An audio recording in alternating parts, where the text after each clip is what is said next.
Hello and welcome to In the Kitchen with Mary Mac. Today we're making gumbo. My gumbo, so it's Mac Gumbo. It's very good and I would say reasonably authentic. I think it's compared to gumbo that I've had in places that make authentic gumbo. It's from an authentic gumbo recipe and it's pretty true to the recipe except for a couple of little shortcuts that I added myself. But it's a good gumbo. The first time I ever had gumbo, we were traveling and we were in the South, staying at a hotel that had, like, back in the olden days, hotels used to have restaurants and buffets and stuff, like I think it was a Marriott. And we were on a trip with my dad, who was there for business, and they had this soup there with a funny name. And I was like, I don't know, I was probably like 10 years old, and I thought, well, I'll try it. You know, it has stuff in there that I like. And I really, really liked it. And then, you know, like when you're a little kid, you don't understand regional foods, you know what I mean? So when I went back to Pennsylvania, I couldn't figure out why nobody had this stuff. It was really good. Why does no one have this on a menu anywhere? Because I would look everywhere we went. You know, if we went somewhere, I'd read a menu, no gumbo. Like, what the heck do you have to do to get gumbo? You have to go to the South. That's what you have to do. So I've had it a few times since. I've had it on the East Coast. It's a little bit different. I've had it in the South. I've not been to Louisiana or New Orleans, but I have been north, slightly north of those places and had it. I always wanted to make it, so I found a recipe. It sounds ridiculous even when I tell you how to make it. You'll be like, what? What is that? The first time I tried it, I couldn't believe it was going to be good because it didn't sound good at all. But it ended up being pretty good. So like I said, I made it a little bit easier for the average person to make. And this, I like it. We have this pretty often. It's a bit of a process, but not terrible. It's a nice thing to do on a cold day when you're going to be home, you know, in the afternoon or something like that. Nice for a Saturday or Sunday or during football season or something. So keep this in your recipes to try list or something and, you know, give it a try sometime. But it's, like I said, it's a good recipe. It's also nice when you have fresh vegetables and stuff because it's really good when you have new onions and bell peppers and tomatoes and stuff. It's nice to make it with fresh stuff. So here we go for McGumbo. You will need a nice size Dutch oven, like a 4 to 6 quart Dutch oven to do this in. And I always use my knockoff La Crusette pan that, listen, it's as good as a La Crusette. It weighs as much as a La Crusette.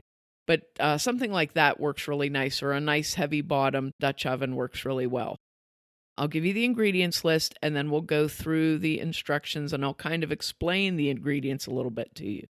So you'll need a 1/4 cup of canola oil, a 1/4 cup of all-purpose flour, 3/4 cup diced celery, and that's like 3 to 4 ribs, 3/4 cup diced onion, about 1 large, and 3/4 cup diced green pepper, and that's like 1 large green bell pepper. 4 cups of chicken broth, 1 tablespoon of minced garlic, and that's like 3 cloves, 1 tablespoon of Creole seasoning, and I've said it before, I love Tony Chachere's, so grab that. If you want, I don't use this, but you can add filet powder to it as well. Filet powder is a thing that's used in gumbo and a few Cajun dishes. It's made from ground sassafras roots. If you've heard of sassafras tea, or you can make like a root beer out of sassafras. So that's what it's made out of, ground sassafras root, and I think they use the leaves too. It thickens soups and stews, but it also has a little bit of a flavor. I don't use it. I'm not a giant fan of it. A lot of people don't use it. But if you want to use it, by all means use it. It is what's typically used in gumbo. And then you'll have 2 pounds of chicken cut into 1 to about a 1/2 inch cubes. And you can use breast, thigh, both, or either. Or you can make this with shrimp, 2 pounds of shrimp. Or you can make this with 1 pound of chicken and 1 pound of shrimp. Now, when I do this with shrimp, this is one of my big cheats in my general cooking. I use the frozen cooked tail on or off frozen shrimp. So it's already been cleaned and cooked and it's frozen. And what I do is I thaw it and remove the tails Sometimes I leave the tails on when I cook it for flavor, but I usually remove the tails and then add that into the recipe. I am so creeped out by raw shrimp, so incredibly creeped out by raw shrimp that I even like peel and eat shrimp. I'm like, I didn't need to see all that stuff. So that's what I do for me. You can use fresh shrimp if you want to, but it won't change the recipe really, except for the cooking of it. And I'm not going to tell you how to do that because I don't do it. Therefore, I don't know how. So that is my number one shortcut. Then you'll need a 16-ounce package of frozen okra or one 15-ounce can of okra that's been drained. Okra also works as a thickening agent when you put it into a soup or a stew. It also tastes very good, but that's one of the things that okra does. It has thickening powers, magical thickening powers. Then you'll need a 15-ounce can of diced tomatoes. I like to get the kinds that are diced tomatoes in a sauce, or you can get the kinds that are in juice, or you can use 2 cups of fresh diced paste-style tomatoes if it's summertime and you can get them fresh. You can also use fresh okra in this, and it would be the same thing. You would need about probably 2 to 3 cups of okra cleaned and cut in like 1/2-inch thick pieces. The last thing you'll need is 4 cups of hot cooked rice, so that's 2 cups uncooked, and then you just make that to the package instructions. So here we go. First, you want to prep everything. Get your vegetables cleaned and diced, prep your garlic, get your chicken broth ready, have your spices ready. You can get your chicken and shrimp ready if you have a rice cooker, or you can just get your rice and have it measured and ready to go. Just get everything kind of ready because this goes along as a process and it helps to do that. I love to say that, mise en place. So you want to have things ready to go and pre-measured and prepared so that you don't have to stop your process to do something. Now, the first thing you're going to do to make gumbo is you make a roux. And we've talked about this on a couple of other episodes. Actually, we did a smoked turkey leg gumbo a few years ago, and we made a roux. So we're going to talk about that again. Now, this type of a roux is a little different than what you might have for a lot of people use a roux for various things, for making white sauce or gravy or whatever. This roux uses oil and flour, and you're basically going to make a roux to be the base for your gumbo. So in your large, heavy-bottom Dutch oven, you're going to put that on medium. I maybe would start with medium-low and then turn it up as you go along.